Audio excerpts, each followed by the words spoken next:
Hola de nuevo, amigos y amigas, bienvenidos de nuevo a nuestro canal, bienvenidos a otro episodio más. Seguimos con la Power Distribution Module de la que estuvimos hablando en el episodio anterior.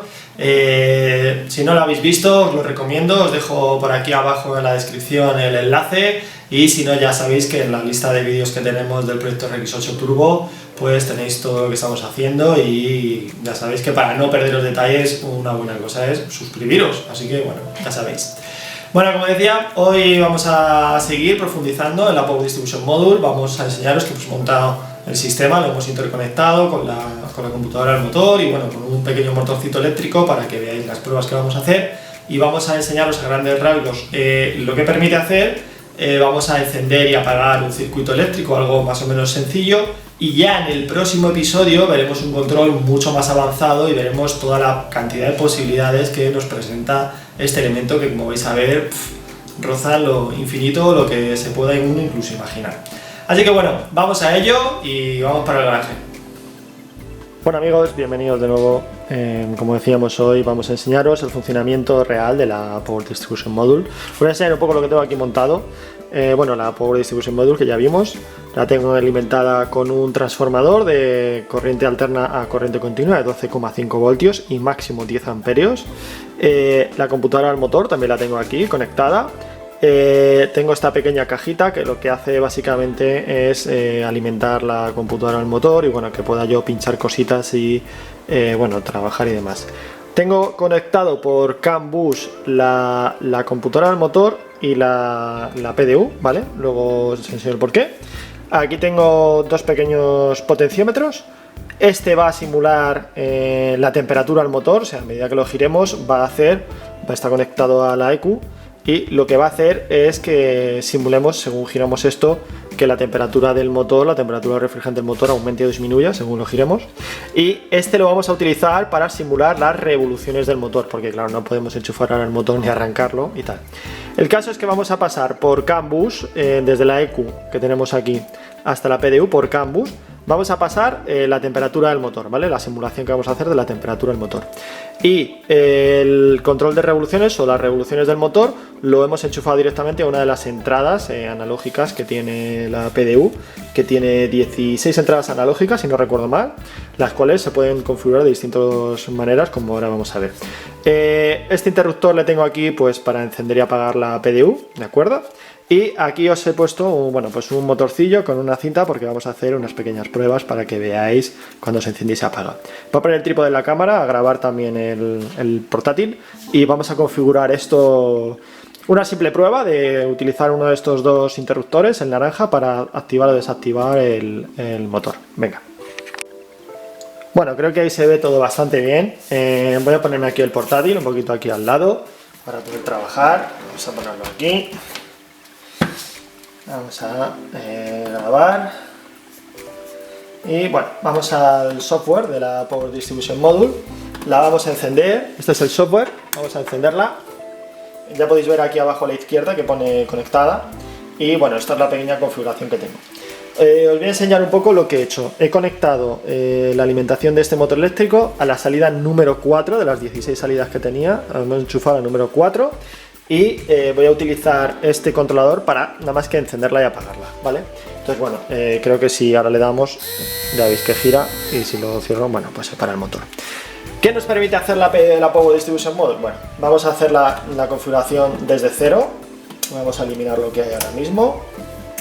Vamos a añadir primero una entrada analógica, que es esta que estamos utilizando. Por entrada analógica hay que entender que puede ser un botón, puede ser un potenciómetro, puede ser un mensaje CAN bus, puede ser una combinación de todas estas cosas, o sea, entrada analógica, puede ser un sensor, en fin, muchas posibilidades nos permite. Vamos a configurar la primera entrada analógica.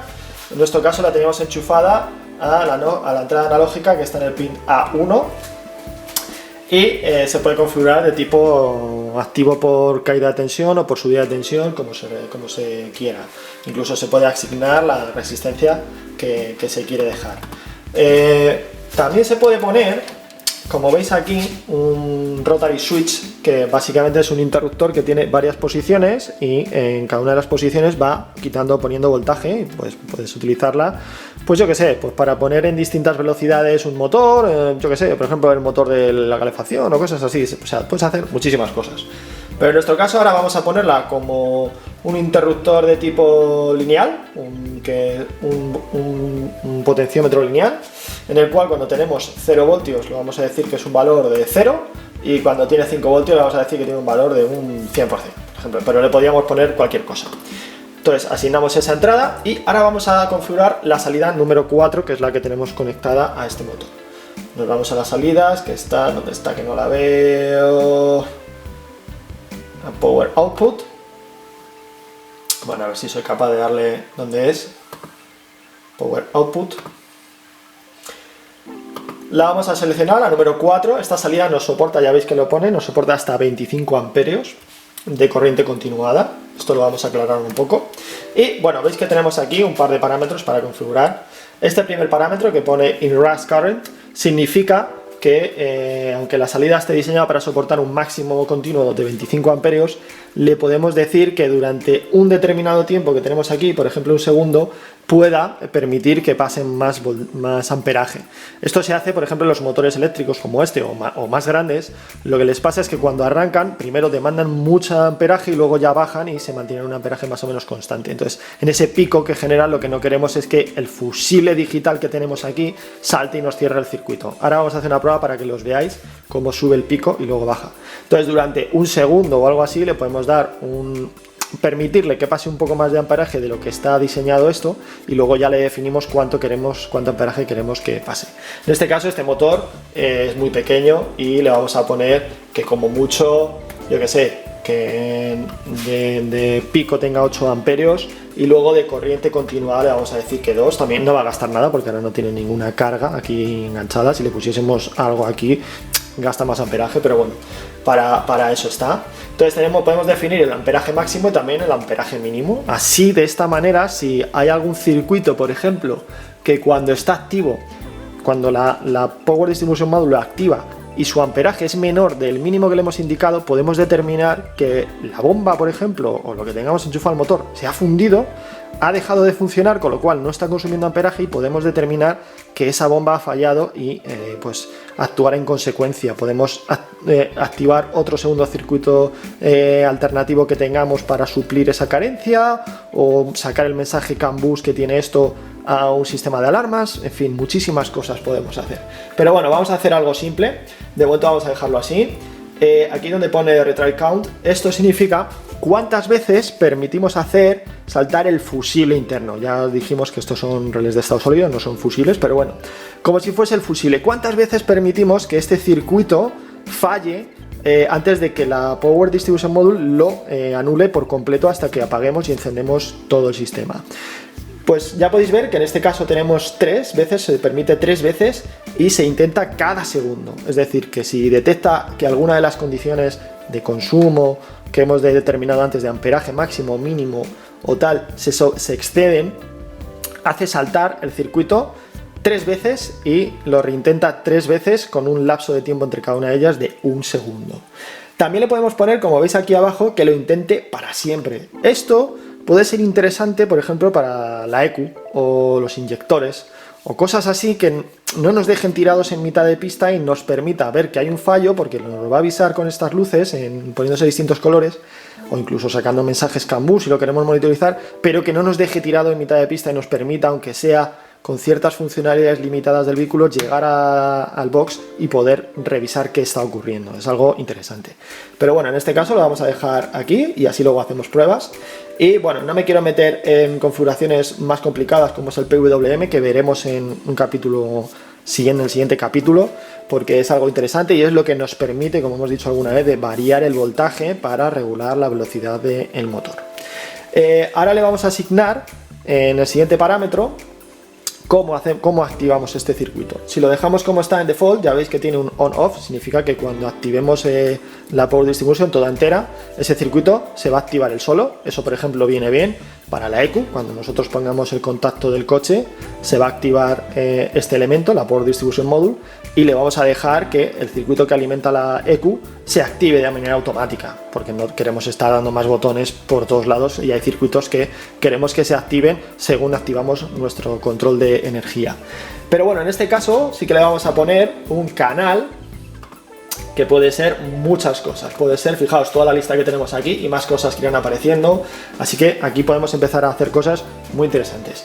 En este caso lo vamos a hacer fácil, va a ser que el canal va a ser el que hemos definido anteriormente, el control analógico como hemos puesto aquí, y en el momento que esto pase de 0 a 1, de lo que le habíamos definido antes, pues va a activar esto a 100% de corriente. También podemos ponerle una fórmula, es decir, podemos hacer operaciones de lógica booleana, de álgebra de Boole, en el que podemos condicionar la salida de esta activación, o la activación de esta salida, mejor dicho, la podemos condicionar con una lógica booleana, como puede ser, vamos a imaginarnos, que sea verdadero que el canal A esté activo, y por ejemplo, luego lo veremos un poco más detalle en otro episodio, pero también podemos poner que otro valor que tengamos por aquí, yo que sé, por ejemplo el voltaje de esta salida sea mayor a 10, y podemos ir encadenando operaciones lógicas de AND, OR, XOR, en fin, muchas cosas para, digamos, hacer funcionar de distintas maneras nuestra salida eléctrica. Esto lo veremos en el siguiente episodio, donde simularemos el control de la bomba eléctrica de agua que vamos a tener con una salida que, ya digo, va a tener una lógica definida por la temperatura del motor, las revoluciones, y en 3 fases. Vamos a hacer funcionar la bomba del agua en 3 fases según el estado del vehículo, y vais a ver esto un poco más en detalle. Pero bueno, ahora para hacer la prueba más simple, vamos a dejar el canal simplemente en que en el momento que activemos esto girará, y yo ahora cuando gire esto, ya veis, en el momento que lo gire un poquito, ya el motor se para, y si lo paro, bueno, pues se para el motor. Entonces, bueno, esta, si os fijáis aquí, no sé si se verá en la cámara, la salida número 4 que está por aquí, se pondrá en verde en el momento que yo la activo. No sé si se ve bien con la cámara, pero un momento a ver si la puedo enfocar. Creo que ahí se ve bien, aunque el zoom, bueno, nos deja mucho que desear, el enfoque de esta cámara. Y ahora vamos a hacer algo que es que quiero que os fijéis en el gráfico que tenemos aquí en el portátil, en el que vemos a la parte de arriba, aquí arriba, donde tengo el cursor, no sé si se ve bien, donde pone PMU O4 Current. Ese es el amperaje que está drenando el motor en el momento que lo tenemos activo. Ahora, como no lo tenemos activo, pues nada. Y debajo, pues el voltaje que le estamos aplicando. Si yo lo activo, veréis que se genera un pico. Voy a intentar poner la escala un poco más pequeña, a ver si luego se ve mejor. Si yo lo activo, veréis que hay un pico, ¿lo veis? Voy a parar el log para que lo veamos mejor. Veis que cuando lo hemos activado, tenemos aquí abajo el voltaje, 12,6 aproximadamente. Veis que hay un pico de 2, a ver si lo puedo poner, 2,60 y... a ver si lo puedo ampliar un poquito. Aquí. 2,62 amperios, es decir, cuando el motor ha echado a arrancar, se ha ido a un pico de consumo de amperaje de 2,62, y luego, acto seguido, pues ha bajado un consumo, pues ya veis, de aproximadamente, diríamos una media de 0,2 amperios. Y esto lo ha hecho, este pico ha tardado, pues nada, de 9,58, medio segundo aproximadamente. Ese es el inrush current que veíamos antes aquí. Si puedo abrir esto, el inrush current que le habíamos puesto nosotros como máximo 8 amperios, él ha hecho 2,62. Vamos a hacer una cosa para que veáis cómo falla el sistema. Ya veis que, cómo falla, quiero decir, cómo detecta que el motor está consumiendo más de lo que debe. Vamos a poner un inrush current de menos de 2,62, le vamos a poner 2 amperios, y veréis que cuando le demos, el motor va a intentar girar, se va a parar, esto va a empezar a parpadear, va a intentar girar otra vez, se va a parar, y va a intentar girar otra vez, una tercera vez y última, y se va a parar, y esta salida se va a quedar en rojo. Así es como protege la Power Distribution Module la circuitería y el sistema eléctrico. Entonces, bueno, vamos a darle, veis que lo he intentado, intenta 3 veces, y ya se para. Y no sé si se ve bien que, perdón, que la luz de aquí del número 4 está en rojo. Y ahora ya, aunque nosotros le demos aquí, ya no vamos a volver a activar este circuito hasta que apaguemos y volvamos a encender. Ya vamos a cambiarle el inrush current para que nos permita que el sistema vuelva a funcionar. A ver si me abre esto. Aquí le vamos a poner 3 amperios y ya. Ay, mira, estamos teniendo algo más de 3 o casi 3 y nos está cogiendo, nos está limitando. Vamos a ponerle 4 amperios. Ah, no, perdón, es que no le he aplicado el cambio. Vamos a apagarla y encenderla para que vuelva a liberar ese circuito. Ya veis que ya sí que lo vuelve a activar.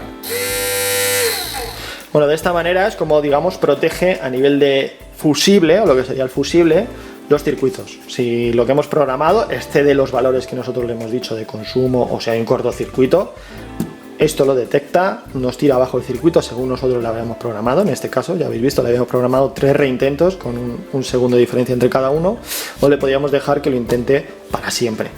Así que ya veis, esto es un poco a grandes rasgos lo que permite hacer la Power Distribution Module. En este caso hemos hecho una simple prueba de lo que sería un circuito de un solo fusible y un solo relé, pero en el próximo episodio vamos a ver una configuración mucho más compleja de esto para manejar este motor, simulando como si fuese la bomba de agua eléctrica, y vais a ver la cantidad de cosas que podemos hacer. Bueno amigos, ya veis, esto es un poco lo que permite hacer la Power Distribution Module. Como hemos dicho, este es un control muy sencillo, lo que hemos estado haciendo hoy, pero bueno, creo que igual ya vais viendo un poco para qué sirve este elemento y esas particularidades que tiene y las ventajas que puede ofrecer sobre un sistema tradicional.